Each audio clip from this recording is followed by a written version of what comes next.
सविलाप श्री वृंदावन वास की लालसा।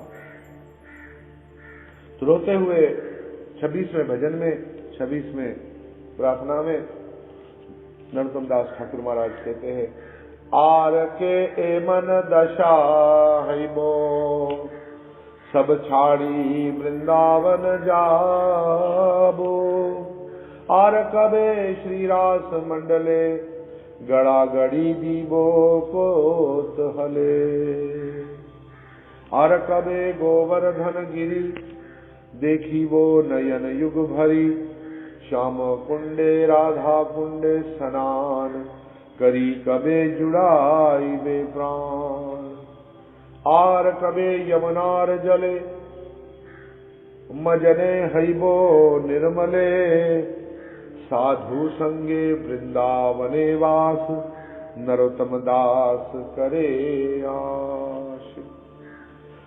श्री ठाकुर महाशय बार बार अनुराग के साथ वृंदावन वास की लालसा प्रकट कर रहे हैं।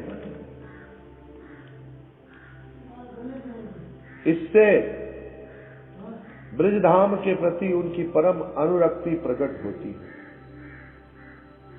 वृंदावन के प्रति सवलभ प्रीति को भी श्रील प्रबोधानंद सरस्वती पाद ने परम पुरुषार्थ कहा है। राधा मुरली मनोहर, चरण विलासेन ध्यानम। वृंदावना भुवि मन्ये, परम पुमारथो मनागपि पर्णः। श्री राधा मुरली मनोहर के चरण विलास से धन्य इस वृंदावन भूमि से यदि किंचित भी परिणय होता है, थोड़ा सा भी कोई व्यक्ति जुड़ जाता है, तो हम लोग उसी को परम पुरुषार्थ समझते हैं। श्री ठाकुर महाशय कहते हैं, मेरी ऐसी दिशा और कब होगी कि सब छोड़कर वृंदावन जाऊंगा। आगे कहते हैं कि अरे श्री हरि की बहिरंगा माया, दूरा रचित निश्वर पुत्र धन स्त्री आदि वस्तुओं से जुड़ा प्रयास त्यागो। क्या करें कि भगवान की जो माया है, उस माया के द्वारा रचित नश्वर यानी नाश होने वाले पुत्र धन स्त्री आदि वस्तुओं से जो तुम्हारा जुड़ा हुआ प्रयास है, उसे तुम त्याग दो। वृंदावन में सवता गिरी पुरुषार्थ शिरोमणि को उठाओ। तात्पर्य यह है कि यदि कोई निश्वर धन जन आदि के प्रति प्रीति संपूर्ण रूप से त्याग कर वृंदावन वास की एकांत निष्ठा लेकर वृंदावन आता है, तो वह पुरुषार्थ शिरोमणि प्रेम अन्यासी प्राप्त कर धन्य होता है। जैसे वन में प्रविष्ट व्यक्ति वृक्ष से गिरे सुपकव मीठे फल आदि अन्यास उठा सकता है, इसके पश्चात श्री ठाकुर महाशय इस पद्य में भी भाव दशा में ब्रजवास की इच्छा व्यक्त करते हैं। और कबे श्री रास मंडले नरोत्तम दास करे आश, श्री ठाकुर महाशय वृंदावन में वास कर कोतहल के साथ श्री रास मंडल में लोटपोट करने की वासना व्यक्त करते हैं। यमुना तट पर रास मंडल में श्री राधा माधव की सर्व लीला मुकुटमणि श्री रास लीला का अनुष्ठान है। महाभाव नामक रस का महामह उत्सव है श्री रास लीला। भावुक भक्त का चित्त रास लीला के स्मृति रस में डूब जाता है। रस वक्ता श्रीपाद शुक मुनि ने वर्णन किया है कि किस प्रकार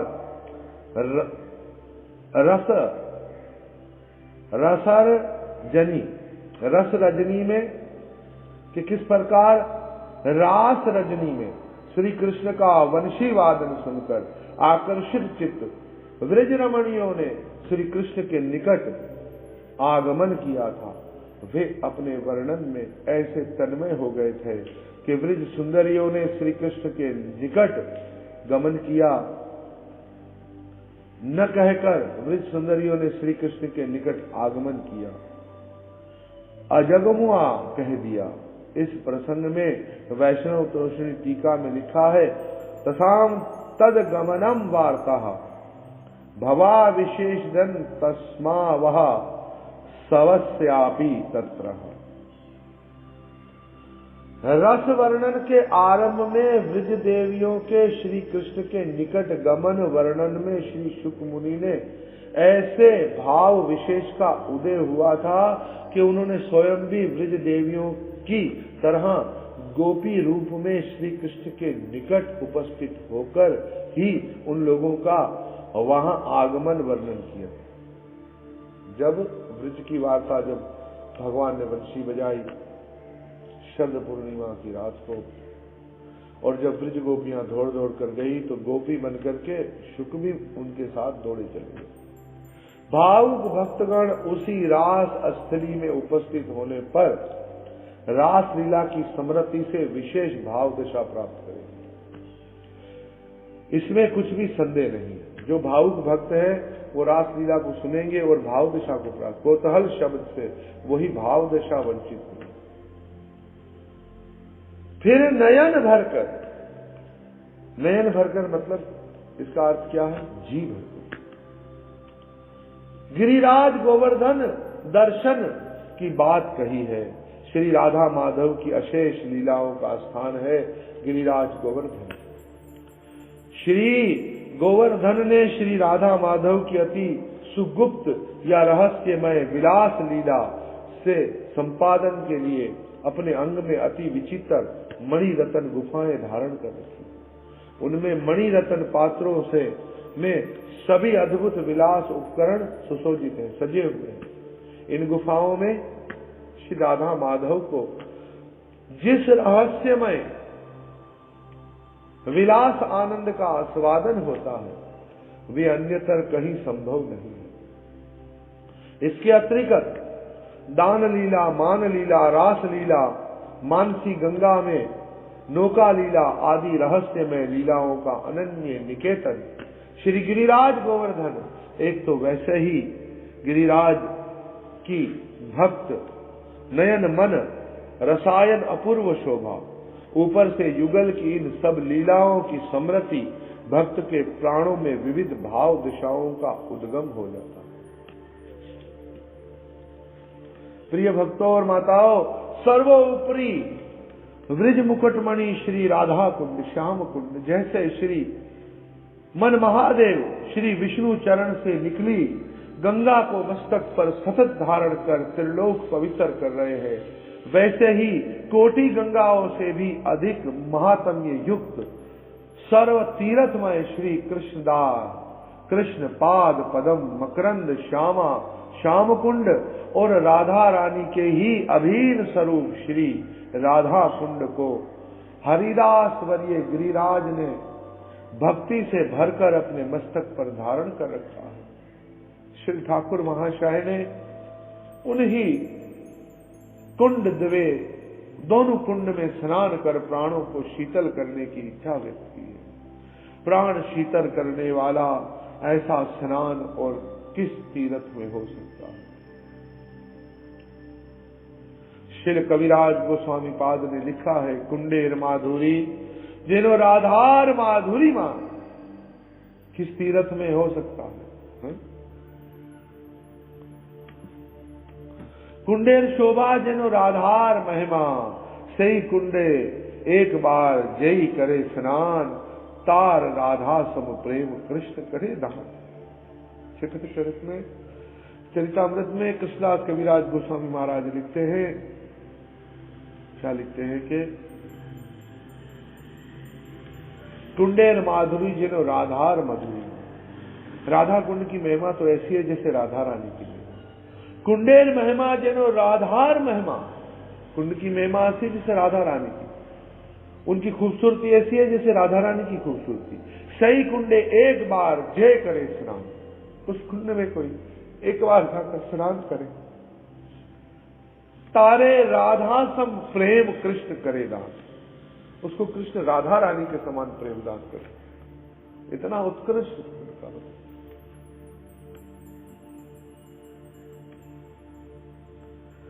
ये कुंड तट श्री राधा माधव की रहस्य, ये मैं मध्यम लीलाओं का स्थान है। श्री कुंड पर उन्हीं अनंत मधुमय लीलाओं की मधुर स्मृति भावुक भक्त की हृदय सरिता में अशेष भाव तरंग जगाती है। फिर कहते हैं, आर कबे यमुनार जले मजने है वो निर्मले, कब यमुना में स्नान करूं और कब निर्मल हो जाऊं। श्री ठाकुर महाशय दिन्यवश स्वयं को मलिन चित मानकर कहते हैं, यमुना के पावन तीर में स्नान करने से ही मेरा चित निर्मल होकर ब्रजवास और ब्रजलीला रस आस्वादन की योग्यता प्राप्त करेगा। राधा रस सुधानिधि श्लोक 60 में श्री राधा के कुछ तत्वों से लिप्त कस्तूरी से पिंकल हुए यमुना जल में बार बार स्नान कर मैं कुदेह में आत्माभिमान कब त्यागूंगा। अंत में कहते हैं, साधु संगे वृंदावने वास नरोत्तम दास करे आश।